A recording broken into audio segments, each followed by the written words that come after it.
beneath stone and crown. They speak of the Middle Ages as an age of kings and knights, of glory and banners flapping proudly in the wind. But I tell you the truth, it was an age of hunger, of sweat, of screams muffled by stone walls. I have walked the muddy lanes of villages where peasants toil until their backs bend like bows. Their hands are rough as bark, their faces carved by sun and wind. Yet they are bound by laws harder than iron. Bread is life, and to steal it is death. The peasants rise with the sun and sleep in huts of wattle and thatch, their livestock snorting beside them, their children coughing in the straw. Their days are ruled not by choice but by duty, to till the land for the Lord, to carry the tithe for the priest, to pay in grain, sweat, and sometimes in blood. They eat what little is left, black bread, thin broth, onions, maybe a scrap of salted meat if fortune smiles. Festivals come, but even then the joy is brief, swallowed by hunger's return. Above them loom the merchants and craftsmen, their lives less harsh yet still bound by guild and law. Cobblers hammer, bakers sweat before the ovens, smiths beat sparks into iron. They live within the towns, walled and narrow, where filth runs in the gutters and the air reeks of tallow smoke. There, too, is struggle. Coin buys freedom, but it also buys envy, and envy festers like a wound.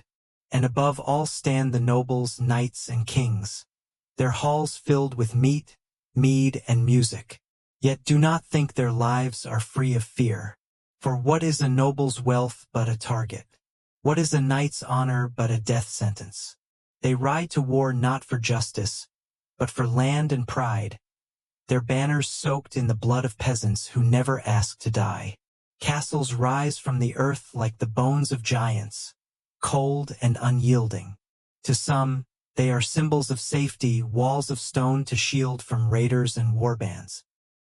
But I know them as prisons, each gate a jaw, each tower an eye, each moat a grave waiting to be filled.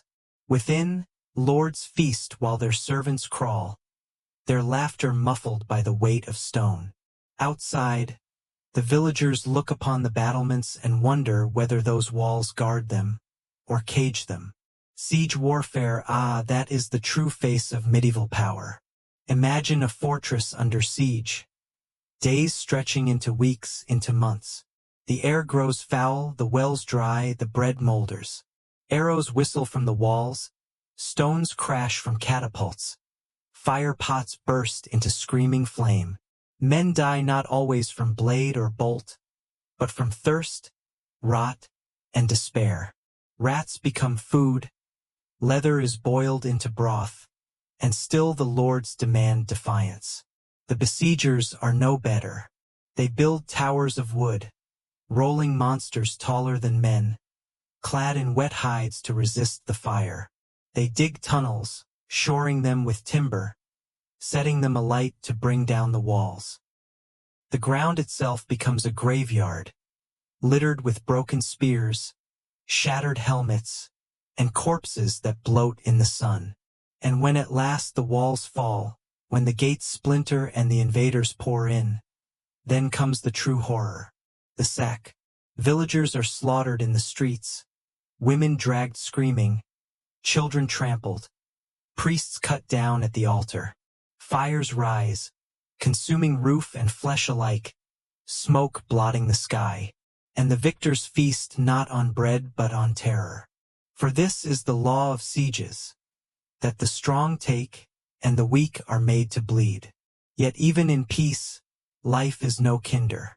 A peasant may break his back in the fields, a knight may rot of fever in his castle, a noble may choke on wine at his feast.